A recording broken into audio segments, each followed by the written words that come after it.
நல்லா இருக்கு நிகில். நீ எப்படி இருக்கீங்க? நல்லா இருக்கு, ஃபர்ஸ்ட் கிளாஸா இருக்கு. அட்வான்ஸ் வாழ்த்துக்கள். 26ஆம் தேதி ரத்னம் வெளியாகுது. ஆமா உலகமெங்கும் உங்களோட 17வது படம். ஆமா. தொடர்ந்து ஹிட் மட்டுமே கொடுத்துட்டு நீங்க அடுத்த கட்டத்துக்கு போக போறீங்கன்னு எல்லாரும் சொல்றாங்க. அட்வான்ஸ் வாழ்த்துக்கள். நன்றி சார். ஹரிகிருஷ்ணன் ஹரியா மான்னு அந்த ஜேர்னி பத்தி கொஞ்சம் சொல்லுங்க. அந்த ஜேர்னியாவே வேணாம். ஹரிகிருஷ்ணன்னே நான் வந்து நிறைய பிஸ்னஸ் பண்ணியிருக்கேன். ரியல் எஸ்டேட், மளிகை கடை, ஹார்ட்வேர்ஸ் பிஸ்னஸ் தெரியும், நிறைய விஷயங்கள். அது இல்லாமல் சின்ன சின்ன வேலைகள் நிறையா செஞ்சுருக்கேன். ஸோ அங்கேருந்து சினிமாவுக்கு வரணும்னு டிசைட் பண்ணும்போது நம்ம சினிமாவுக்குன்னு ஒரு பேர், சில பேர் வந்து வேறு ஒன்று மாற்றக்கூட செய்வாங்க. எனக்கு மாற்றுறதுல விருப்பம் இல்லை பெருசாக. அதனால் ஃப்ரண்ட்டில் உள்ள அந்த 2 அரியை மட்டும் எடுத்துக்கிட்டேன் நான். ஏன்னா டக்குன்னு சொல்கிறதுக்கு ஈஸியாக இருக்கும் அப்படின்னு. ஸோ அசிஸ்டன்ட் டைரக்டராக இருக்கும்போதே வந்து சரண் சார்கிட்ட ஒர்க் பண்ணும்போதெல்லாம் ஹரின்னு பேர் போட்டிருக்கேன், சரண் ஷார்ட்டாக இருக்கட்டும் அப்படின்னு சொல்லி அப்படி போட ஆரம்பித்தேன். அப்புறம் அப்படியே கண்டினியூ ஆகிடுச்சு, அவ்வளோதான். ஸோ எங்கள் டைம் ஹரியாகவே இருக்கிறதுக்காக ஹரின்னு பேர் வச்சாங்கன்னு நினைக்கிறேன். அதனால அப்படியே ஓடிட்டே இருக்கிறோம். சார், ஒரு இயக்குனருக்கும் நடிகருக்கும் கேபி சார்ன்றது ஒரு கனவு. ஸோ உங்களோட முதல் படம் கல்கி, கேபி சார் கூட ஒர்க் பண்ணீங்க. அந்த கல்கியோட ஃபாண்ட்டே என்னன்னா, அந்த லோகோவே அந்த பெண் தன்னைத்தானே செதுக்கிக் கொள்கிறாள்ன்றது அதோட கான்செப்ட். ஸோ நீங்கள் கேபி சார்கிட்ட உங்களை நீங்கள் என்னவாக செதுக்கி கொண்டீர்கள்? கேபி சாரிடம் நீங்கள் கற்றதும் பெற்றதும் என்ன? ஆக்சுவலாக சின்ன திருத்தம் தான். நான் அதுக்கு முன்னாடியே வந்து செந்தில்நாதன் சார்கிட்ட 10 படம் ஒர்க் பண்ணியிருக்கேன். அதுக்கு முன்னாடி ஏகப்பட்ட ஜேர்னி நிறையா. அப்புறம் தான் நான் வந்து கேபி சார்கிட்ட ஒர்க் பண்ண வரேன் நான். ஸோ கேபி சார்கிட்ட ஒர்க் பண்ண வர்றதுக்கே நான் செதுக்கிக்கிட்டு தான் வந்தேன். அதாவது அது விளையாட்டான விஷயம் கிடையாது. அவர் வந்து அவர் பக்கத்தில் போய் நிற்கிறதே ஒரு மிகப்பெரிய விஷயம் அது. அதுக்கப்புறம் அவர்கிட்ட ஒர்க் பண்ணுன்றது அது வந்து கனவுலேயே நிறைய. ஸோ அதுக்கு வர்றதுக்காகவே நான் வந்து நிறைய செதுக்கினேன். ஏன்னா அதுக்கு முன்னாடி மின்பிம்பங்கள் அவங்களுடைய இன்னொரு கன்சர்னில் டிவி சீரியல்லாம் ஒர்க் பண்ணி, ஆமாம் இன்னோஸ்குள்ளே ஒர்க் பண்ணி, அமீர் ஜான் சார்கிட்ட ஒர்க் பண்ணி, அங்கே வந்து நம்மளை கூப்பிடணும் யாராவது கேபி சார்கிட்ட வாங்கி, அந்தளவுக்கு நம்ம எதாவது பண்ணணும்னு சொல்லி ஒரு பரபரப்பாகவே அங்கேயும் நிறைய ஆக்ஷன் பிளாக்லாம் பண்ணி, ஷூட்டிங்காக தான் எல்லாம். ஷூட்டிங்னாலே ஒரு பயங்கரமான ஆக்ஷன் பிளாக் ஒன்று நடக்கும்ல. அதாவது அசம்பிளிங்கில் ஒரு அசோசியேட் டைரக்டர் இருக்கும்போது எல்லாத்தையும் கோஆர்டினேட் பண்ண வேண்டியிருக்கும். கோஆர்டினேட் எல்லா இடத்துலையும் சொல்கிறேன். இப்போ என்னோட கோ டைரக்டர் ஜானு கூட ஆக்ஷன் பிளாக் இருக்கும். எப்படி இருக்குன்னா, யாரோ ஒரு ஆர்டிஸ்ட் டெக்னீஷியனை வந்து இந்த டைம் வரணும்னு சொல்லுவாங்க. அவங்களுக்கு வேறு ஒரு இது இருக்கும், ஏற்கனவே சொல்லியிருப்பாங்க டேட்டு, வரமாட்டேன்பாங்க. அப்புறம் அடித்து பிடிச்சி ஓடி போய் அங்கே போய் எவ்வளோ கண்டிப்பாக வந்தே ஆகணுன்றது ஒரு ப்ரெஷர் போட்டு, அங்கே வந்து வாயு வார்த்தை தகராறு எல்லாம் ஆகி, அப்புறம் வந்தே ஆகணும்னு சொல்லி ஒரு வழியாகி, ஒரு தொல்லை தாங்க முடியாமல் வந்து இப்படிலாம் வந்து, ஏன்னா அந்த வேலை நடக்கணுன்றக்க ஒரு ஆக்ஷன் பிளாக் இருக்கும். இந்த மாதிரி விஷயங்களெல்லாம் நானும் அந்த சீசன்லாம் நிறையா பண்ணி, எனக்கு வந்து அவங்க அங்கே உள்ள மேல் மட்டத்தில் உள்ளவங்க நம்மளை வந்து கவனிக்க வச்சு, சரண் சாரோட ஹெல்ப்பு, அவர் தான் நான் ஸ்டாண்டர்டாக சேர்றதுக்கு பெரிய ஹெல்ப்பு. ஸோ அந்த நேரத்தில் என்னை கூப்பிட்டு போனேன். அப்புறம் ரொம்ப பயந்துட்டு தான் போனேன் அவர்கிட்ட. அவர் எப்படி போய் பேசுகிறது அவர்கிட்ட அப்படின்ற அளவுக்கு. ஆனால் உள்ளே போனோன்னே அவர் ஒரு வார்ம் வெல்கம் கொடுத்து உடம்புல உள்ள எல்லா அச்சத்தையும் சரி பண்ணி விட்டார் டக்குன்னு. ஹலோ மிஸ்டர் ஹரி, எப்படி இருக்கீங்க, வாங்க அப்படின்னு. ஏய், இவ்வளோ பெரிய டேரக்டர் ஒரு அசிஸ்டன்ட் சேர வந்த பையன்கிட்ட வந்து இப்படி பேசுகிறாரு, இதான் அவர் அந்த இடத்துல இருக்கார். எல்லாம் வந்து அவர்கிட்ட வந்து ஏபிசிலேருந்து கற்றுக்கிட்டா அப்படின்னு எல்லாம் சொல்லுவாங்க. அப்போ நம்ம சேனல் இன்டர்வியூ தானே. இப்போ ஒரு ஆர்டிஸ்ட் ஒரு அவங்ககிட்ட வந்து இந்த மாதிரி கேபி சார் அவர் எனக்கு ஏபிசிலேருந்து, நாங்கள் வந்து அப்போ வந்து கிரிக்கெட்லாம் விளையாடுவோம். ஏபிசிலேருந்து கற்றுக்கிறதுனா என்ன கற்றுப்பாங்க, என்ன சொல்லிக் கொடுப்பாங்க? ஒரு எல்லோரும் அதே மாதிரி பேசுகிறாங்களே, வேணும்னு இப்படி பேசுகிறாங்களோ, இப்படிலாம் நாங்கள் கூட நாங்கள் பேசிடுவோம் பிஃபோர் சினிமா நான் சொல்லுவேன். அதுக்கப்புறம் அங்கே உள்ளே போனப்போ தான் தெரியுது, ஏபிசிடிக்கு முன்னாடி அதாவது -A -Bலேருந்தே கற்றுக்கிற மாதிரி தான். அதாவது அப்படி ஒரு தெளிவு கொடுத்துருவாருங்க, தெளிந்த ஒரு டெக்னீஷியன் அவர் மாதிரி. உங்களுக்கு அடுத்தவங்களுக்கு புரியும் என்ன வேலை செய்கிறோன்றது, நம்ம கூட இருக்க நமக்கு புரிகிற மாதிரி அந்த வேலை இருக்கும். அங்கே போனோன்னே உங்களுக்கு ஒரு நம்பிக்கை வந்துடும். அதுக்கப்புறம் அந்த வண்டியை வந்து கரெக்டாக ஓட்டுறதா இல்லை ரேஷாக ஓட்டுறதான்னு நீங்கள் தான் டிசைட் பண்ணலாம். வண்டி உங்களுக்கு ஸ்டேரிங் வந்து கரெக்டாக பிடிக்கவே சொல்லி கொடுத்துருவார் அவர். அது வந்து அவரே சொல்லித்தரல மாட்டார், நம்ம போனோன்னு புரிஞ்சிடும். ஏன்னா ஷார்ட் டிவிஷன் பண்ணி சொல்லும்போதே உங்களுக்கு அங்கேயே செதுக்கிக்கலாம். தான் நீங்கள் சொல்லிக்கலாம், இந்த கல்கி மாதிரி நம்ம அங்கே செதுக்கிக்கிட்டே இருப்போம். டெய்லி நம்ம மேலே இருந்து தேவையில்லாத பொருள் போயிட்டே இருக்கும். நம்ம வந்து ஒரு ஷேப்புக்கு வந்துட்டு இருப்போம். அங்கே ஒரு அப்படி தான் வந்து அவர்கிட்ட இருந்து வந்த பெரிய பெரிய டேரக்டர்ஸ், வசந்த் சார்லேருந்து, சுரேஷ் கிருஷ்ணாலேருந்து, நம்ம சரண் சார்லேருந்து, சமுத்திரகனி சார்லேருந்து எவ்வளோ பேர் இருக்காங்க. யார் பேரையாக விட்டா மன்னிச்சுக்கோங்க. ஸோ அது மாதிரி எல்லாருமே வந்து அங்கேருந்து வந்தவங்க தான். நானும் அங்கேருந்து தான் வந்திருக்கேன். ஸோ அப்படி தெளிவு கற்றுக் கொடுத்தாரு. ஒரு நாள் வந்து ஒரு ஒரு கேட்டு வந்து ஏதோ ஒரு தூரத்தில் கார் வர்ற ஷாட்டு, அந்த கேட்டு வந்து ஏதோ திறந்து வச்சு ஏதோ சம்திங் அவர் வந்து ஏய் மூடுப்பா அப்படின்னாரு. அப்போ சேர்ந்த ஒரு வாரத்துக்குள்ளே இருக்கும்னு நினைக்கிறேன். மூடு மூடு மூடு அப்படின்னாரு. மூடி சரின்னு ஒன்று டேரக்டர் சொன்னால் சரின்னு மூடிட்டேன். நான் முதல்ல நான் என்ன நினச்சேன்னா இந்த கார் வர்றது தெரியணுமன்றக்காக திறந்து வைக்கணுமோ, கார் உள்ளே வரணுமோ. பட் அவருக்கு ஷாட் வந்து முதல்ல கேட்டு மூடி இருக்க மாதிரி ஏதோ ஷாட் இருக்கும் போல இருக்குது. அதுக்கப்புறம் எனக்கு கூப்பிட்டாரு. ஷாட்டு முடிஞ்சு அடுத்த ஷாட்டு சொன்னேன். அது அந்த டிஸ்டர்பன்ஸில் வச்சு எடுக்கணும்னு நினச்சிட்டு இருந்தேன். அதனால தான் மூட சொன்னேன். அது அவர் சொல்லவே தேவையில்லை எனக்கு. அந்த அந்த கேட்டு கம்பிகளுக்கு நடுவில் அப்படி அந்த ட்ராக் அது வண்டி வந்துட்டு இருக்கமே எடுக்கணும்னு நான் நினச்சிட்டு இருந்தேன்ப்பா. அதனால தான் மூட சொன்னேன். எனக்கு அப்படியே ஒரு மாதிரி இப்படி ஒரு டெக்னீஷியன் 100 படம் பண்ண டெக்னீஷியனுக்கு வந்து ஒரு அசிஸ்டன்ட் டைரக்டர்கிட்ட இந்த விளக்கம் சொல்லணும்னு நினைக்கிறதெல்லாம் வந்து எவ்வளோ பெரிய விஷயம். அதனால முதல்ல இந்த பெரிய இடத்துல இருக்கிறவங்களாம் வேறு லெவலில் இருப்பாங்க. பெரிய பொசிஷனில் இருக்காங்களே இன்றைக்கும் நம்ம சூப்பர் ஸ்டாராக இருக்கட்டும், உலக நாயகன் இவங்கெல்லாம் வந்து பக்கத்தில் போய் பார்த்தீங்கன்னா அவங்க அனுபவமே வேறு லெவலில் இருக்கும். நிச்சயமா. நான் யானை டைமில் போய் கமல் சாரை போய் பார்க்க போனாங்க. ஒரு இது பார்த்துக்கோங்க, கரெக்டாக விக்ரம் ரிலீஸ் ஆகிருக்கு அப்போது. சரியா, நான் வேறு ஒரு விஷயமா அவரை போய் பார்த்துட்டு நானும் அருண் சார் எல்லாம் போகிறோம், மாப்ஸ்லாம் போகிறோம். போகும்போது கீழே நாங்கள் போகும்போதே கீழே சார் வந்தார் அந்த நேரத்தில். ஸோ ஒன்றா பேசிட்டு லிஃப்ட்டில் ஏறணும். எனக்கு என்ன ஒரே பயம்னா, விக்ரம் பார்த்தியான்னு கேட்பாரு, நம்ம பார்க்கலையே. எப்போதுமே அது ஒன்று இருக்கும் தெரியுமா, ஒரு பார்க்கலன்றது வந்து ஒரு அதுவும் ஒரு விக்ரம் சூப்பர் ஹிட்டாக போயிட்டுருக்கு. அது எனக்கு என்ன, என் படத்தோட ஃபைனல் ஒர்க்கில் இருக்கேன். ஸோ இப்போ வந்து அவர் கேட்குறாரு, அருண் சார் சொல்லியிருக்காரு சார் அப்படின்னு. சார் படம் அப்படின்னு நான் அமைதியாக அப்படின்னு நின்றுருக்கிறேன். நீங்கள் பார்த்தீங்களா அப்படின்னாரு. இல்லை சார் பார்க்க வாய்ப்பு கிடைக்கல. ஓகே, அவரை விட்டார், அப்படி பார்க்கலன்னு சொல்ல விட்டார். அப்புறம் அந்த மீட்டிங்லாம் முடிஞ்சு மேலே போயிட்டு ரிட்டர்ன் ஆகும்போது சொன்னார், நீங்கள் பார்த்துருக்க மாட்டீங்கன்னு எனக்கு தெரியும், இவ்வளோ வேலையை வச்சுட்டு ஃபைனல் ஒர்க்கில் இருக்கோம், ஒரு படம் பார்க்குறதுக்கான வாய்ப்பு இல்லை இப்படி சொல்கிறாருங்க அவர். நான் ஒருவேளை நான் இதுக்கு போய் சொல்ல வேண்டிய அவசியம் இல்லை, சங்கோச்சப்படுவாருன்னு சொல்லிட்டு ஆமாம் சார் பார்த்தேன்னு சொல்லியிருந்தீங்கன்னு வச்சுக்கோங்க. அது எவ்வளோ பெரிய பொய்யா இருக்கும். முதல்ல அவர் ஒருத்தனை பார்த்த உடனே கண்டுபிடிச்சிட்டாரு பாருங்க, என்ன ஒரு நாலேஜ், என்ன ஒரு. அது மாதிரி ரஜினி சார் அவர் நின்றுக்கிட்டே தான் கதை கேட்பார், இல்லை நின்றுக்கிட்டே நம்மகிட்ட பேசுவார். நம்ம எழுந்து ஐயே நீங்கள் நான் நிற்பேன் அப்படியே, நீங்கள் உட்காருங்கன்ட்டு. அது எவ்வளோ சின்ன ஆள் தான் அவங்கள உட்கார வச்சுட்டு நின்றுட்டு இருப்பார். இப்போ அந்த சின்ன பொசிஷன் தான் நான் சொல்ல, ஒரு சின்ன டெக்னீஷியனாக இருக்கலாம். அதை தான் சொல்கிறேன். சின்ன ஆள் பெரிய ஆள்னா அப்படி சொல்லலை, நான் ஒரு டெக்னீஷியன். இப்போ அவங்களும் எழுந்துச்சிருக்கும் போது அவர் கண்டுக்காமல் அப்புறம் அவர் உட்கார்றப்ப அவங்க உட்காந்தா விடலாமே, நோ யூஸ் யூஸ். அதே மாதிரி படம் ஏதாவது போட்டு பார்க்க போனால் கூட வெளியிலலாம் நிற்க விட மாட்டார் ரஜினி சார். இப்போ நம்ம படம் ஒன்று பார்க்க வராரு அப்படின்னா நமக்கு தெரியும் அவருக்கு பிடிக்காதுன்னு. அவர் ஜஸ்ட்டு ரிசீவ் பண்ண வந்தேன் சார், இல்லை நான் நிற்க மாட்டேன் ஓடிடுவோம். நிற்க விட மாட்டார் யாரையுமே.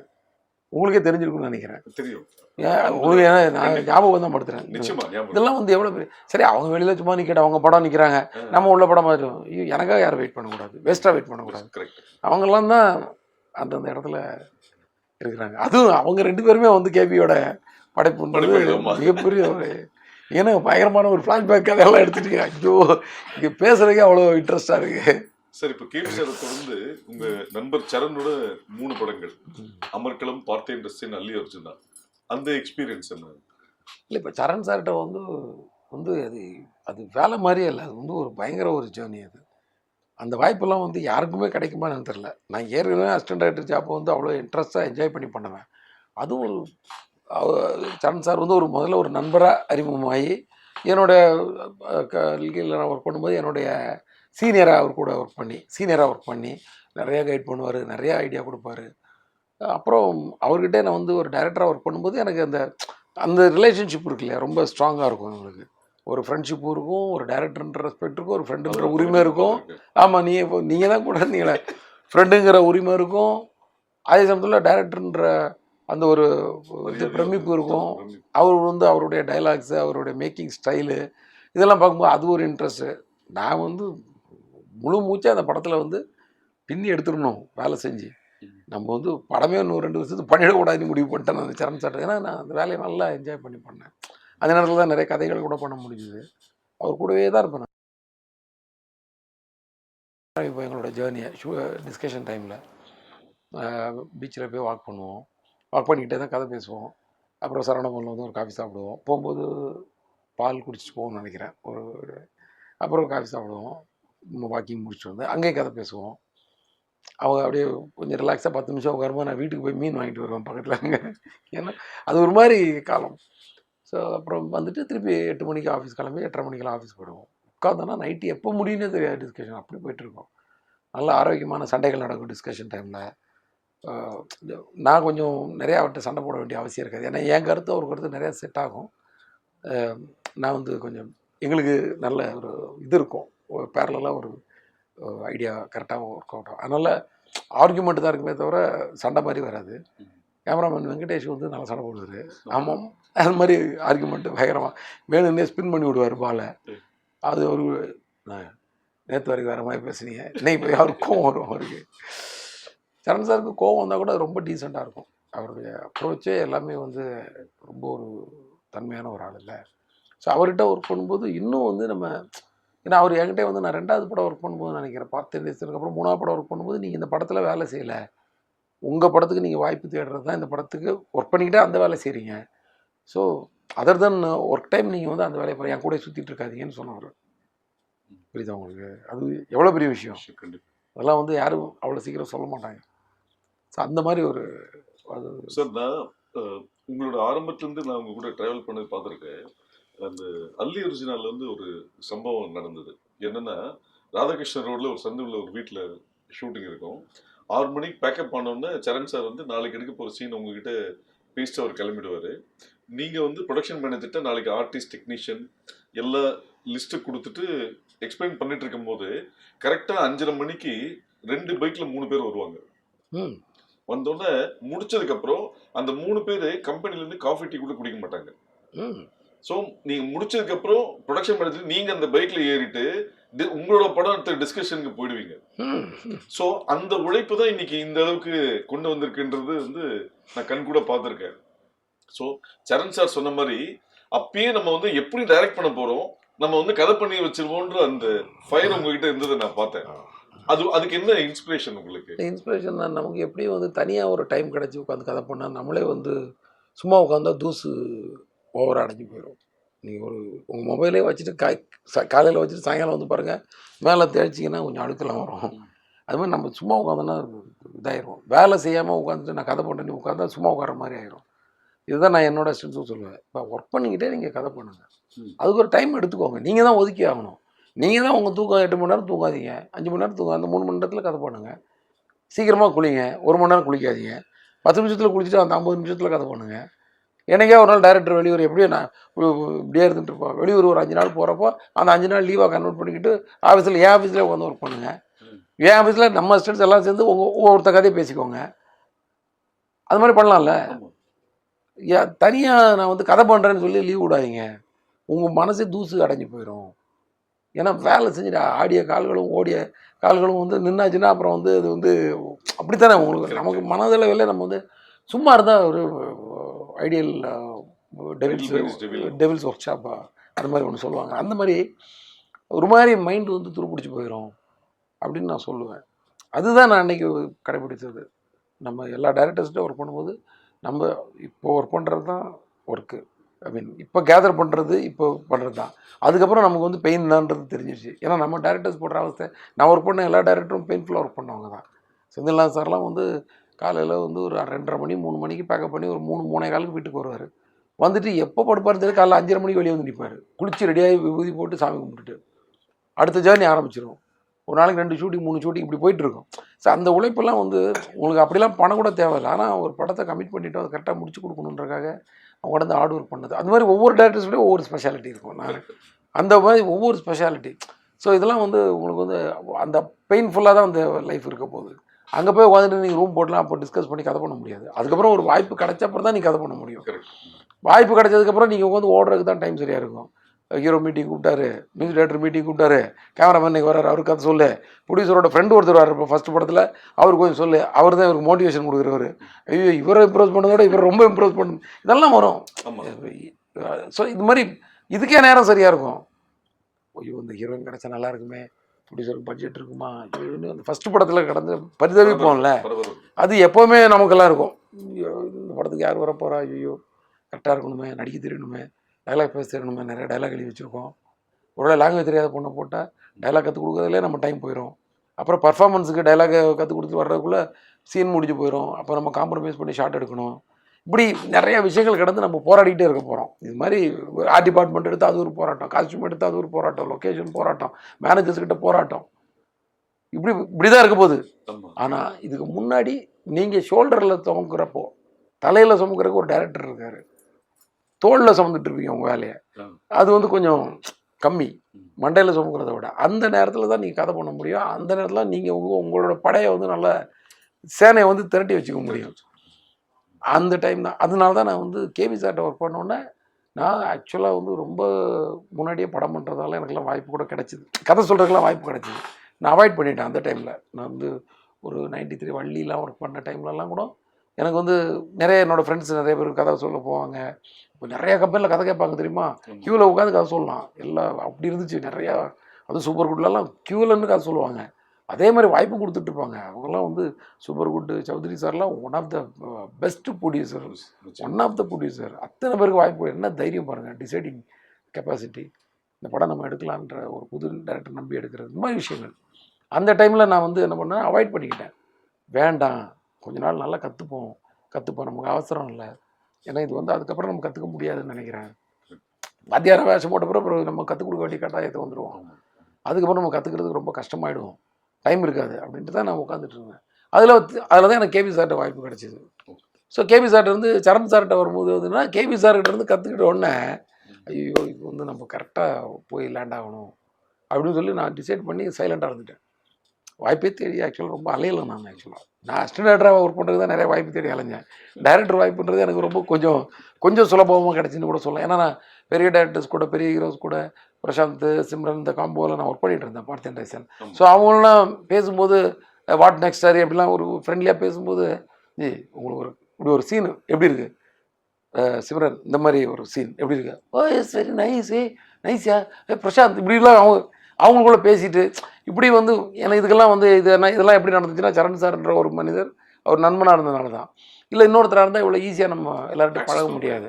பரத்வாஜ் சார்கிட்ட என்ன ஹரி என்ன பண்ணுறீங்க, அடுத்து என்ன பண்ண போகிறீங்க, எவ்வளோ நாள் ஒர்க் பண்ணுறதா உத்தேசம், சார் நீங்கள் தான் எனக்கு மியூசிக் பண்ணு, இப்படி சொல்லுவீங்க, அப்புறம் ஓடி போயிருவீங்க நீங்கள் அப்படி, சார் இன்றைக்கே டியூன் போடுவோம் சார் அப்படின்னு ஏதாவது ஒரு ஜாலியாக இப்படி இந்த காம்போவில் தான் நான் போய் படம் பண்ணேன். இதில் எனக்கு சரண் சாரும் சேர்ந்து சப்போர்ட். நான் வந்து டைலாக் எழுதி தரேன், வேணா யூஸ் மை நேம் அப்படின்னு. பட் அவருக்கு டைலாக் எழுதுறதுக்கு வாய்ப்பு அந்த டைம் கிடைக்கல. அவர் அப்போது வேறு ஒரு படத்தில் பிஸியாக இருந்ததுனால எண்டில் வந்து என் பேரை போடாதீங்க, அது தப்பாகிடும், ஏன்னா என்னால் உட்கார்றதுக்கு டைம் இல்லை அதில். ஏன்னா நான் எழுதியிருந்தேன்னா பேர் போடலாம், ஒரு ரஃப் வெர்ஷன் கூட எனக்கு பண்ணுறதுக்கு டைம் இல்லாமல் போச்சு. நம்ம ஆரம்பிக்கும் போது அப்படி ஆரம்பித்தோம், அதனால் இப்போ போட்டிங்கன்னா தப்பாக இருக்கும் அப்படின்னு அவரே சொன்னார். ஸோ நானே தான் எழுதிட்டேன், அது அப்படியே போயிடுச்சு. ஸோ அது ஒரு ஹெல்ப் மாதிரி தான் பண்ணுறேன். அது எவ்வளோ பெரிய ஹெல்ப்பு, என் நேமை யூஸ் பண்ணிக்கோங்கன்னு சொல்கிறதெல்லாம். ஸோ அந்த மாதிரி தான் என்னோடய ஃபஸ்ட்டு படம். அதில் தேவான மூவிஸு, துரை சார் வந்து நமக்கு வந்து ஒரு காட்ஃபாதர் மாதிரி தான் அவர். இது கொஞ்சம் விளக்கமாக ஏன் நான் சொல்கிறேன்னா, நிறைய பேருக்கு யூஸ் ஆகலாம். ஏன்னா நான் மை இண்டியான்ற ஒரு படத்தில் ப்ரொடியூசர்கிட்ட சண்டை போட்டு ஓடினவன் நான் படத்தில் இருந்து, பாதி படத்தில் இருந்து. அதுக்கு காரணம் என்ன வேணாலும் இருக்கலாம், எனக்கு தான் பயங்கரமாக ட்ருன்னு இருப்பேன்ல நான் வேலையில். ஸோ ஏதோ ஒரு இஷ்யூ சண்டை போட்டு ஓடி போட்டேன்.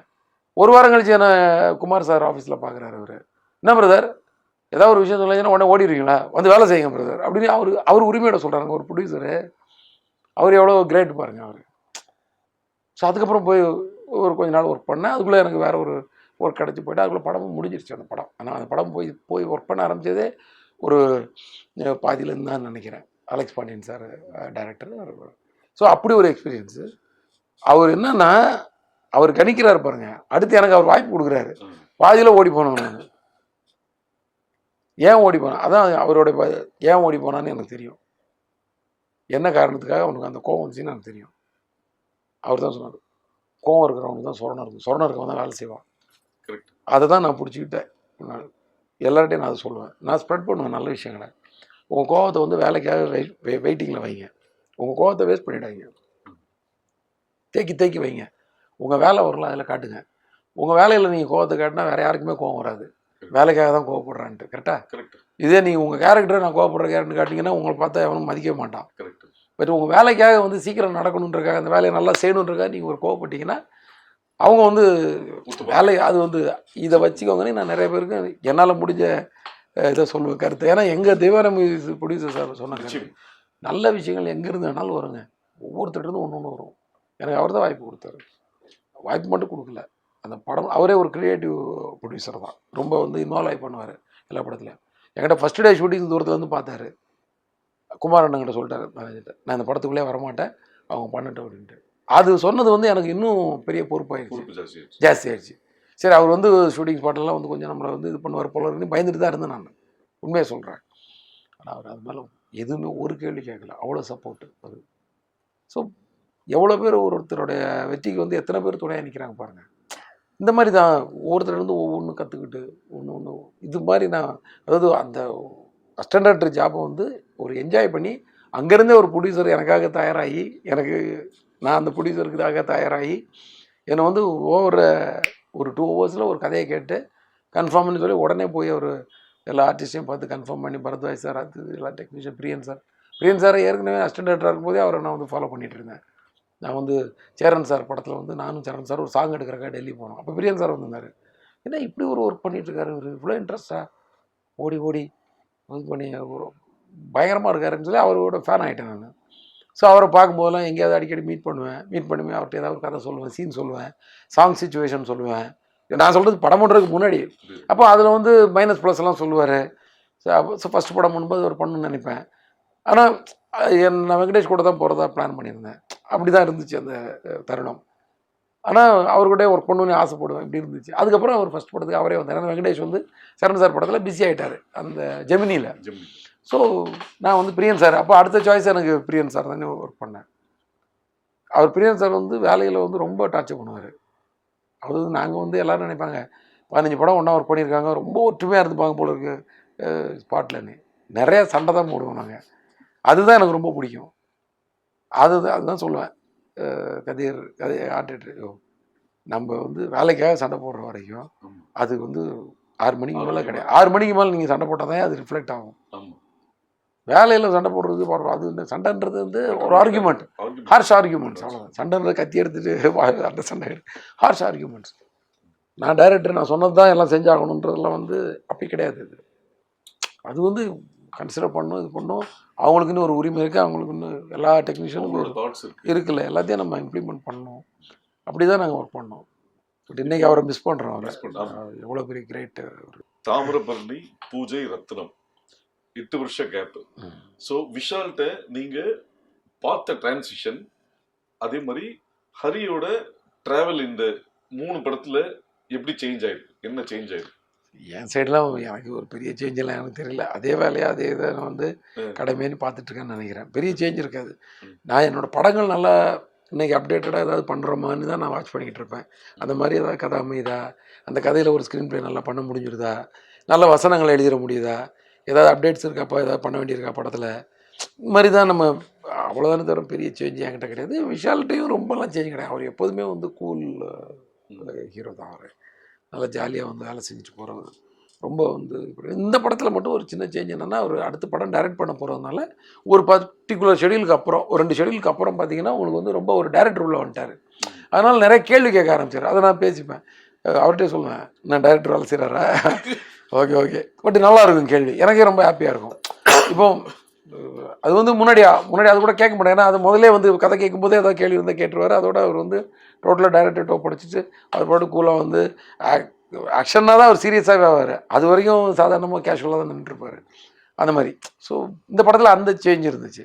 மற்றபடி கேரக்டராக அவர் எப்போதுமே ஒரே மாதிரி தான், எல்லாரையும் மதிக்கிறவர், எல்லாரும் ரெஸ்பெக்டாக பிஹேவ் பண்ணுறவர். இப்போ விவேக் சார் வந்து முன்னாடி ஒரு பேட்டியில் சொன்னார், ஹரி வந்து அப்படியே எதிர்காலத்தில் ஓடி வர மாதிரி ஓடுவார், பரபரன்னு இருப்பார். அது மாதிரி ஒரு டைரக்டர் ஒரு ஹீரோ பண்ணும்போது நீங்கள் இந்த ஃபிசிக் இப்படி சேஞ்ச் பண்ணிக்கணும், உங்கள் உருவத்தை இப்படி மாற்றிக்கணும், இப்படி மோல்ட் பண்ணிக்கணும்னு சொல்லுவாங்க. ஆனால் நீங்கள் இந்த படத்தில் ரத்னமில் இந்த படத்தில் நீங்கள் ஃபிசிக்கை மாற்ற வேணாம், ஒரு நாளைக்கு 8 கிலோமீட்டர் ஓடுற மாதிரி ரன்னிங் ப்ராக்டிஸ் பண்ணிக்கோங்க அப்படின்ற மாதிரி ஒரு தகவல் சொன்னாங்க. இது அந்த ஸ்க்ரீன் பிளேக்கு அது எந்த விஷயத்தில் எதுக்காக? அதுதான் கரெக்டாக நல்ல கேள்வி. என்னென்னா உங்கள் ஃபிசிக் எனக்கு எப்படி இருந்தாலும் பிரச்சனை இல்லை, இவன் டோன்ட் கேர் கேரக்டர். இவன் டெய்லி வந்து ஒர்க் அவுட் பண்ணி பக்காவாக வந்து அப்படியே கட்ஸோடலாம் வந்து நிற்கிற கேரக்டர் கிடையாது. ஆனால் துரத்தி அடிக்கிறான்ல, அந்த மாதிரி தான் எல்லா ஃபைட்டும் வச்சுருக்கேன். நான் வந்து 8 ஆக்ஷன் சீக்வன்ஸ் இருக்குது. அந்த 8ம் வந்து என்னென்னா, நான் மெயினாக டிஸ்கஷன்லேயே டிசைட் பண்ணுறது, இது ஒரு வெறும் ஃபைட்டாக இருந்துடக்கூடாது, இதில் வந்து ஒரு சேஸ் இருக்கணும். இந்த ஃபைட்டுக்குள்ளே வந்து ஒரு ஃபைட்டுக்கு முன்னாடி வந்து ஒரு ஓடி போய் ஒருத்தனை போய் பிடிக்கிறதுக்கு ஓடுறதோ, இல்லை இவர் யாரையோ காப்பாற்றுறதுக்கு ஓடுறதோ, இந்த மாதிரி ஓட்டமும் நடையுமா அந்த விஷயம் இருக்கணும். ஸோ நடுவில் அடிதடிங்கிறது கம்மியாக வச்சா போதும் நம்ம. ஸோ முன்ன பின்ன நமக்கு ஒரு பெரிய ஒரு ஒரு ஒரு சாலிடாக ஒரு ஃபுட்டேஜ் வேணும் இல்லையா, அது அந்த மாதிரி நம்ம ஸ்க்ரீன் ப்ளே பண்ணிடணும். ஏன்னா கதை நம்மளை அப்படி தான் சொல்லுது. ஸோ வெறும் நின்று அடிக்கிற மாதிரி ஒரு 2 ஃபைட் இருந்தால் போதும். மற்றபடி எல்லாமே ஓடி அந்த மாதிரி இருக்கணும் போது ஹீரோவுக்கு வந்து ஓடி ஒருத்தனை துரத்தி பிடிச்சிக்கிட்டு குறுக்க வர்றவங்களாம் அடிக்கிற மாதிரி ஒரு ஃபைட் வச்சோன்னு வச்சுக்கோங்க. இப்போ அவர் துரத்துட்டு இருந்தால் காலையிலேருந்து ஒரு டேக்கு எத்தனை கிலோமீட்டர் ஓடணும் பாருங்கள். ஒரு ஷாட்டுக்கு எத்தனை டேக் போகும், அந்த ஆக்ஷன் சீக்வன்ஸ் தான் அத்தனை டேக்கும் ஓடணும். ஒரு 100 மீட்டர் கணக்கு வச்சாலே ஒரு 5 டேக் 6 டேக்குன்னா அதே 600 மீட்டர் ஆச்சு ஒரு ஷாட்டுக்கு. 20 ஷாட் 25 ஷாட் நினச்சி பாருங்கள், ஒரு நாளைக்கு 10 கிலோமீட்டர் மினிமம் ஓடி ஆகணும். ஸோ அதனால தான் நான் அதை சொன்னேன் அவர்கிட்ட. அவருடைய ட்ரெயினர் கூட பார்த்தேன், தம்பி ஒரு விஷயம் ஞாபகம் வச்சுக்கோ, ஃபஸ்ட்டு டேவே கிட்டத்தட்ட 10 கிலோமீட்டர் ஓட வேண்டியிருக்கு. இது வந்து தொடர்ந்து 80 நாளும் ஓட போகிறாரு அவர். நடுவில் என்னைக்கா ஒரு நாள் சீன் எடுக்கிற அன்றைக்கி ஓடாமல் இருப்பார். அதனால் நீ வந்து சார் நாங்கள் நல்லா ஒர்க் அவுட் பண்ணுவார், அது கிடையாது, ஓடுறதுக்கு ட்ரைனிங் கொடு ஹீரோவுக்கு. அங்கே வந்து அவருக்கு வந்து அது வந்து ஒரு சேலஞ்சிங் ஆகிடக்கூடாது, அது வந்து ஈஸியாகிடணும் அப்படின்னா ஓகே சார் பண்ணிடலாம். பார்த்தா அதுவும் மாஸ்டருங்கெல்லாம் பின்னி எடுத்தாங்க. நானாவது கொஞ்சம் நியாயம் பார்ப்பேன். ஒரு எந்த கட்டு அவ்வளோதான் ஓட வைப்பேன் ஹீரோவை, ரொம்ப ஓட வைக்க மாட்டேன் நான். லென்த்தை வந்து கரெக்டாக மெஷர் பண்ணி தான் ஓட வைப்பேன். இங்கேருந்து இங்கே தான் வைப்பேன்னு சொல்லி உடனே கட்டுன்னு சொல்லுவேன். ஏன்னா ஓடுற ஒவ்வொரு நிமிஷம் ஒவ்வொரு இது பர்ன் ஆகிட்டே இருக்குது, உடம்புல டயர்ட் ஆகிட்டு இருக்கும், நம்ம வேஸ்ட்டாக அதுக்கு ஓட விடணுன்ற மாதிரி. மாஸ்டருக்கு வந்து நல்லா வரணுன்றக்காக அந்த வெறியில் ஐயோ எனக்கு மூச்சு முட்டு ஓடும்போது அவர் துரத்திட்டு ஓடுறது பார்த்தா. ஸோ அது அது வந்து நல்லா நடந்துச்சு அந்த ஃபைட். நீங்கள் ஃபைட்டை பார்க்கும்போது தெரியும் நீங்கள் எப்படி ஓடி இருக்காங்கன்னு வந்து பாருங்களா. ஐயோ சார், ஒரு டைரக்டர்ஸ் வந்து அவங்க விஷுவலைஸாக என்ன பண்ணி ஷூட் பண்ணாலும் அதை என்ஹான்ஸ் பண்ணி லிஃப்ட் பண்ணுறது ஒரு மியூசிக் டைரக்டர். ஸோ இந்த படத்தில் டிஎஸ்பி அவருக்கு உங்களோட ஜேர்னியில் ஒரு 6வது படம். இந்த படத்துக்கு டிஎஸ்பியோட இம்பார்ட்டன்ஸ் என்ன? சாங்கா ரீரிகார்டிங்க? முதல்ல சாங்குன்னு சொன்னால், ஏன்னா ரீரிகார்டிங்க்கு முன்னாடியே சாங்ஸ் எல்லாம் வர ஆரம்பிச்சிச்சு. இதில் சாங்கே வந்து நாங்கள் வித்தியாசமாக பண்ணோம். இந்த படத்துக்கு வந்து மொத்த சாங்கே ஷூட் பண்ணி அதர் ஒன் சாங், அது அந்த சாங் வந்து சவுண்டோட ஷூட் பண்ண வேண்டிய டான்ஸ் பிட்டு. மற்ற சாங் எல்லாமே வந்து 5 சாங் 6 சாங் இருக்குது. பிட் சாங்கெல்லாம் சேர்த்து 7 இருக்குதுன்னு வச்சுக்கலாம். அது வந்து எல்லாமே வந்து கொஞ்சம் மாண்டேஜஸ் மாதிரி தான் இருக்கும். ஸோ அதனால் ஆனால் அப்போ கூட ஒரு மாண்டேஜ் சாங் கூட நமக்கு ஒரு சாங்கு சப்போர்ட்டுக்கு இருந்தால் அது வேறு மாதிரி தான் இருக்கும். பட் அவரோட பிஸி ஷெடியூலில் நான் அப்படி சொல்லிட்டேன். இல்லாட்டி அவரால் தேவையால் இந்த படமே பண்ண முடியாது. அவ்வளோ ஃபுல்லாக அவர் வந்து ஹிந்தி தெலுங்கு நிறைய படங்கள், இப்போ தமிழ்லேயே பெரிய பெரிய படங்கள்லாம் பண்ணிகிட்ருக்காரு. ஸோ நான் வந்து நீங்கள் வந்து பொறுமையாக கொடுங்க, நான் ஷூட் பண்ணிட்டு வந்துடுறேன்னு சொல்லிவிட்டு நான் போகும்போதே எல்லாம் ஷூட் பண்ணிட்டேன். ஷூட் பண்ணி அதை வந்து இளையராஜா சார் சாங் போட்டு, இசைஞானி சாங்கை போட்டு அவர்கிட்ட வந்து எடிட்டிங் ரூமில் கூப்பிட்டு காட்டினேன். அதுக்கப்புறம் தான் அவர் எல்லாமே டியூன் பண்ணி பண்ணார். ஸோ அவருக்கு என்னென்னா நம்ம பாட்டு என்னவா வரப்போகுதுன்றதை காட்டிட்டேன் நான். ஓகே. ஸோ அது இன்னும் வசதியாக, அதனால் பாட்டு ஒன்று ஒவ்வொரு தினசாக வந்துருச்சு. இப்போ இன்னைக்கு கூட ஒரு சிங்கிள் நேற்று கூட ரிலீஸ் ஆகிருக்கு, நல்ல பேர். ஒரு அந்த சாங்கே வந்து ஒரு டிஃப்ரெண்ட் சுச்சுவேஷனில் வரும். அதனால தான் அதை வந்து அந்த சாங் பாருங்கள், ரொம்ப இன்ட்ரெஸ்ட்டாக இருக்கும். ஸோ அந்த மாதிரி நிறைய எமோஷ்னல் சீன்ஸ்லாம் ஒரு 5 வரியை போட்டு ஒரு சாங்காக கன்வெர்ட் பண்ணி இந்த மாதிரி விஷயங்கள்லாம் கூட நடந்துச்சு. ஏன்னா வெறும் மியூசிக்கலாக போகாமல் ஒரு 4 வரியோடு போயிடலாம். அதனால தான் திவேகா சாரை மட்டும் நீங்கள் மட்டும் எழுதுங்க இந்த படத்தில். எப்போவுமே ஒருத்தர் 2 பேர் 3 பேர் கூட எழுத வச்சுருப்போம். இந்த படத்தில் அவர் மட்டும் எழுதிட்டேன்னா த்ரூ அவுட் இந்த மூடு ட்ராவல் பண்ணணும். அப்புறம் எல்லார்ட்டையும் எல்லா கதையும் சொல்லிவிட்டு இவர் இப்படி எழுதியிருக்காரு, இந்த வரி அவர் யூஸ் பண்ணிக்கா சொல்ல முடியாது. அதனால் ஒரே லிரிக் ரைட்டர் தான் நல்லது. அந்த மாதிரிலாம் பண்ணால் அதில் வந்து சாங்ஸ் ஃபஸ்ட்டு. இப்போது எல்லாம் இன்றைக்கி காப்பிலாம் வந்து பண்ணி ஃபஸ்ட் காப்பி எல்லாம் பார்க்கும்போது பார்த்தா ரீரிகார்டிங் வந்து அப்படி பண்ணி வச்சுருக்காரு, கலப்பி எடுத்துட்டார். ரீரிகார்டிங் வந்து இந்த படத்துக்கு வந்து நானே ரீரிகார்டிங்க்கு நிறையா கேப் விட்டு கட் பண்ணியிருக்கேன்னா பார்த்துக்கோங்க எவ்வளோ பெரிய விஷயம். நானே கொஞ்சம் மாறி தான் இது பண்ணேன். அதை வந்து அழகாக யூட்டிலைஸ் பண்ணி அவ்வளோ அப்படி நான் தான் சொன்னேன். ஒரு 4 நாளைக்கு முன்னாடியே இல்லை ஒரு வாரம் இருக்கும், செகண்ட் ஹாஃப் ஒரு வெர்ஷன் பார்த்தேன் ரீரிகார்டிங். பார்த்துட்டு அவர்கிட்ட சொன்னேன், 20 சாங்கு கம்போஸ் பண்ண மாதிரி இருக்குது, நியாயம் பண்ணி வச்சுருக்கிறீங்க வா அப்படின்ட்டு போனேன். வேறு எதுவுமே சொல்லலை நான். ஏன்னா அப்படி இருந்துச்சு, ஒன்று தனித்தனியாக தெரிகிற மாதிரி பண்ணியிருக்கிறாரு. ஸோ தேவி வந்து நமக்கு வந்து என்றைக்குமே நம்மளோட டிலைட்டு தான். இந்த படத்தில் வந்து அவர் என்ன ரொம்ப மோட்டிவேட் பண்ணிட்டாரு. கதை கேட்ட நாள்லேருந்து எனக்கு வந்து ரொம்ப எனக்கு என்ன எத்தனை படம் பண்ணாலும் யாராவது பாராட்டுறதோட என்கரேஜ் பண்ணால் ரொம்ப பிடிக்கும் எனக்கு. பாராட்டுன்றது ரொம்ப நேரம் பார்த்துட்டு இருக்க முடியாது, அவங்க மூஞ்ச. என்கரேஜ் பண்ணுறவங்கள பார்த்துட்டே இருக்கலாம். ஸோ என்கரேஜ் பண்ணிகிட்டே இருப்பார் அவர். Sir sir sir sir sir single shot தான் சொன்னீங்க சார், அதை எடுத்துருங்க சார், அப்படி எடுத்துருங்க, விட்டுறாங்க, காம்ப்ரமைஸ் பண்ணாதீங்க, உங்களுக்கு முடியும். இந்த மாதிரி விஷயங்கள் இதுவே கிடையாது, இது மாதிரி நிறையா விஷயங்கள். அந்த மாதிரி ஒரு கண்டென்ட் சொன்னீங்க, அது வந்து மேக்ஸிமம் எலிவேட் பண்ணிடுறது பிளாஸ்ட் இட் ரெக்கார்டிங்கில். சூப்பர். இந்த மாதிரிலாம் வந்து ஏன்னா அந்த பாட்டுக்கும் கதைக்குமே ரொம்ப ரிலேட்டடாக இருக்கும். அதனால தான் என்னால் வந்து வித்தவுட் சவுண்டே ஷூட் பண்ண முடியுது. இல்லைன்னா பாட்டு போட்டு தான் ஷூட் பண்ணுற மாதிரி டான்ஸ் பிட்டு கிடையாதுங்க. எல்லாமே வந்து அப்படியே ஒரு வேறு மாதிரி ஒரு அட்டாச்சாக இருக்கும் மியூசிக்கோட. அண்டு சிங்கிள் ஷாட் எடுத்துகிட்டு வந்துட்டேன். அந்த ஸ்க்ராட்சாக இருக்கிற சீசன்லேயே அது ரொம்ப எடுத்துகிட்டு வந்து அந்த ரா ஃபுட்டேஜை அவர்கிட்ட போட்டு காட்டினேன். அன்னையிலேருந்தே அவர் வந்து அதுக்கு வந்து ஒரு பயங்கரமான ஒரு மியூசிக் பண்ணிடணும். ஏன்னா இது இதை விட ஒரு பிரம்மாண்டமான ஷாட்லாம் நான் பார்த்துருக்கேன். ஹாலிவுட் ஃபிலிம்ஸ்லேயும் நம்ம இந்தியன் ஃபிலிம்ஸில் பார்த்துருக்கேன். ஆனால் இது வந்து ஒரு ரியல் சிங்கிள் ஷாட். அது ஸ்டிச் பண்ணி அதுவே கஷ்டம் தான். பட் அதெல்லாம் சொன்னார் அவர். அதெல்லாம் பிரம்மாண்டமாக பார்த்துருக்கேன். இது இந்த ஒரு குறிப்பிட்ட காலகட்டத்துக்குள்ளே வச்சு நீங்கள் பண்ணியிருக்கிறீங்க. இது நம்மளுடைய பெரிய யூஎஸ்பியாக இருக்கும். நம்ம வந்து இதை வந்து அந்த மாதிரி மோட்டிவேட் பண்ணுவார் நல்லா. சார் இப்போ ஒரு சக்ஸஸ்ஃபுல் டைரக்டர், இந்த படத்தோட ப்ரொடியூசர் பார்த்தா இன்ஸ்டன்ட்லி கார்த்திக் சுப்ராஜ்னு ஒரு டைரக்டர். ஸோ உங்களோட ரெஸ்பான்சிபிலிட்டி எப்படி இருந்தது? அதான் உங்களுக்கு கார்த்திகேயன் சந்தானம் தான் ப்ரொடியூசர். ஆனால் அந்த கம்பெனிக்குள்ளே ஸ்டோன் பெஞ்சுக்குள்ளே அவர் ஒரு அங்கத்தினராக இருக்காருங்கிறது வந்து நமக்கு வந்து மிகப்பெரிய ஒரு கிரேடு மாதிரி தான் இருந்துச்சு. நான் அப்படி தான் ஃபீல் பண்ணுவேன். யாராவது ஒரு டைரக்டர் வந்து நம்மளை வந்து கூப்பிட்டு படம் கொடுக்குறாரு, அந்த கன்சர்னுக்குள்ளே அவர் இருக்காருன்றது வந்து இப்போ கேபி சார்கிட்ட 2 படம் பண்ணியிருக்கேன். டி ராமாராவ் சார் அருள் பண்ணியிருக்கேன். அது மாதிரி சரண் சார்கிட்ட படம் பண்ணியிருக்கேன். துர்ராய் சாரே வந்து ஒரு டைரக்டர், ஃபஸ்ட்டு படம் கொடுத்தவர். இந்த மாதிரி நான் ஏஎம் ரத்னம் சார் படம் பண்ணியிருக்கேன், அவரும் ஒரு டைரக்டர். இப்படி நான் பண்ண இடங்கள்லாம் இருக்கு இல்லையா, ஒன்றும் பாருங்கள். ஒரு பெரிய டெக்னீஷியன்ஸ்கிட்டே பண்ண அது எனக்கு ஒரு பெரிய ஒரு அது மாதிரி தாமிரபரணி பண்ணது வந்து விஜயா ப்ரொடக்ஷன்ஸில் அவங்களுடைய இதே வேறு லெவலில். ஆமாம். அதே மாதிரி இப்போது சிங்கம் பண்ணேன் ஞானவேல் சார் கூட. அவர் வந்து எனக்கு அவார்டு கொடுத்த மாதிரி 3 படம் கண்டினியூஸாக பண்ணியிருக்கானுங்க அவர் கம்பெனிலே. சிங்கம் 2, சிங்கம் 3 எல்லாமே அங்கே பண்ணியிருக்கேன். ஸோ இப்படி நமக்கு தொடர்ந்து வேலை கொடுக்குறாங்கன்றதே வந்து சரி, அப்போ நம்ம அந்த அளவுக்கு அவங்கள்ட்ட நம்ம கரெக்டாக நடந்திருக்கோம், இல்லை நமக்கு அது நல்லா அந்த அலைவரிசை ஒத்து போயிருக்கு, அப்படி தானே நம்ம அர்த்தமாக எடுத்துப்போம். ஸோ அந்த மாதிரி சொல்லலாம். ஸோ இப்படி ஒரு ஸ்டோரி, ஒரு ஃபேமிலி, என்டர்டெயின்மெண்ட், ஆக்ஷன் எல்லாம் இருக்கிற ஹரி ஏன் தமிழில் மட்டும், ஏன் தெலுங்கோ ஹிந்தியோ வேற லாங்குவேஜுக்கு போக மாட்டேன்றாரு? கம்ஃபர்டபுளாக ஒரு ப்ராஜெக்ட் வந்தால் போயிட வேண்டியதுதான்.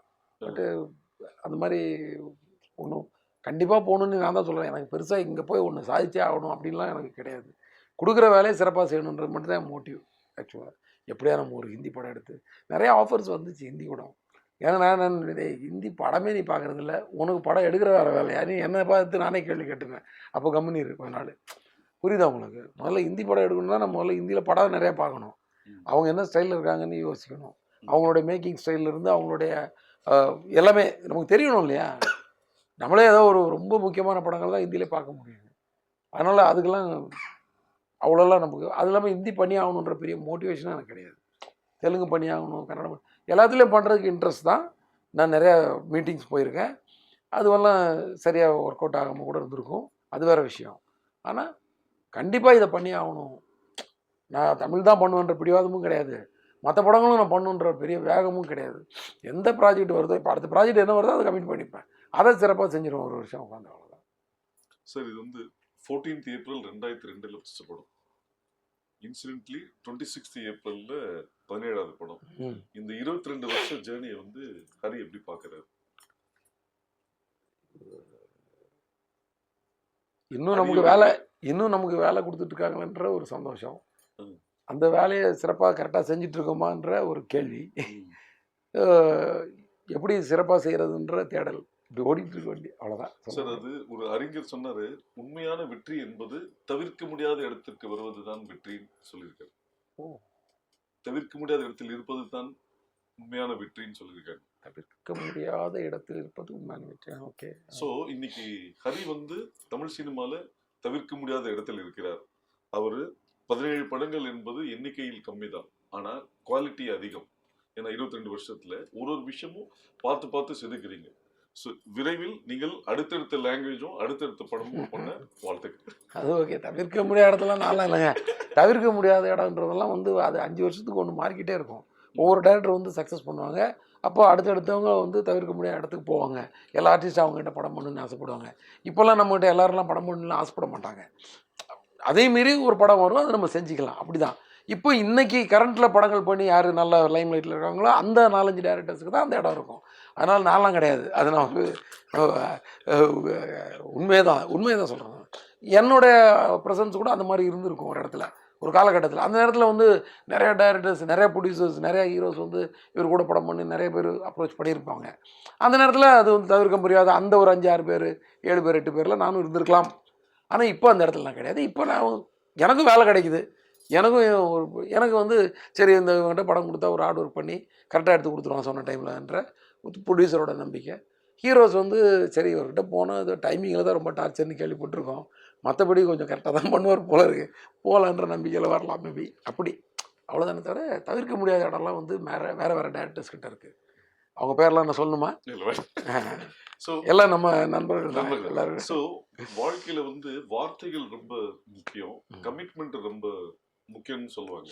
ஸோ அது மாதிரி நீங்கள் உங்களை வச்சு படம் எடுத்த நிறைய ப்ரொடியூசர் சொல்கிற ஒரு விஷயம் என்னென்னா, அவர் வந்து பணம் கேட்க மாட்டார். ஒரு விஷயம் நம்ம கொடுக்குறேன்னு சொல்லிட்டேன்னா, கொடுக்கலனா தான் நீ சொன்ன ஏன் கொடுக்கலன்னு கேட்பாரு தவிர, மற்றபடி ஏன் கொடுக்கல, இந்த பெண்டிங் இருக்க அப்படின்றது சொல்ல மாட்டாருவாங்க. அந்த கமிட்மெண்ட் தான் உங்களோட படத்தோட கேரக்டர்ஸ்லையுமே நிறைய இடத்துல ரிஃப்ளெக்ட் ஆகுது. அந்த வார்த்தைகள் அவர் சொன்ன ஒரு விஷயம் இது உங்களோட நேச்சரா இல்லை இது நீங்களா அப்டேட் பண்ணிக்கிட்ட விஷயம்? நேச்சராக என்னன்னு எனக்கு தெரியல. மேபி நம்ம ப்ரொடியூசர் தானே, எங்கே போயிட போகிறாங்க?